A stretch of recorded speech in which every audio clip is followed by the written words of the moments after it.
One thing that poetry does is, as a writer, you become really aware of your obsessions. You sort of see it like come out of the page and you're like, oh shit, I've been using this one word, hopscotch, like 10 times across like 10 different poems, and you don't even realize it. Like freaky shit like that starts to happen. I've learned a lot about what's going on in my subconscious. My relationship with family and with friends, that's a lot of what I focus on, and my lineage. So the folks that I have never even met, but that I know came before me. I think that's what I'm thinking about a lot when I'm writing.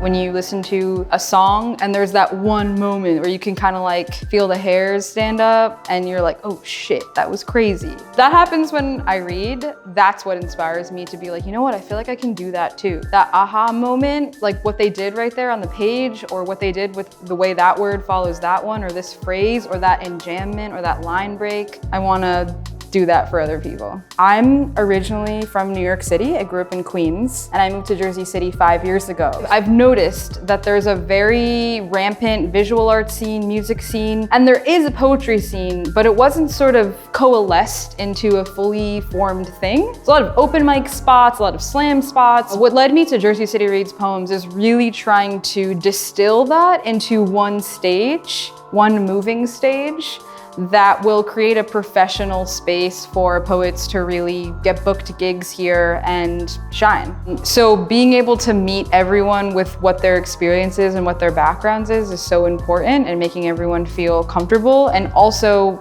learning from them, you know? Like poets will be like, hey, like, would it be cool if we did this? Or like, how about we do this? That's my favorite thing about curating and collaborating, is this synergistic relationship with the poet, the curator, learning a lot from people's needs and what I can do better moving forward.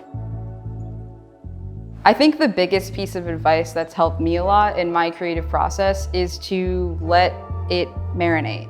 Let your work sit, let it breathe, let it grow. The person that you were a week ago or a month ago or even a year ago is entirely different from the person you are now. You gotta let stuff marinate. My name is Sara Bella Munjack. I'm a poet, curator, and I run a poetry reading series called Jersey City Reads Poems here in Jersey City, New Jersey. The men demand I bulk their bodies into heavy things, dense and crashing. Turn them into mothers until they can no longer bear the weight. Bodies to do our bidding, rake in all the cash. What they don't know is I will head back up the hill away towards my quiet home. Unlock the doors, scoop kibble and meat into ceramic bowls, brew coffee and corner myself into the couch beneath the weight of a blanket. An oval of warmth will rest at the edge of my toes. A pair of sequin green eyes will begin to close. We will soak up the unspooled sunlight through the bars of our window. I too will try to live a life worth living.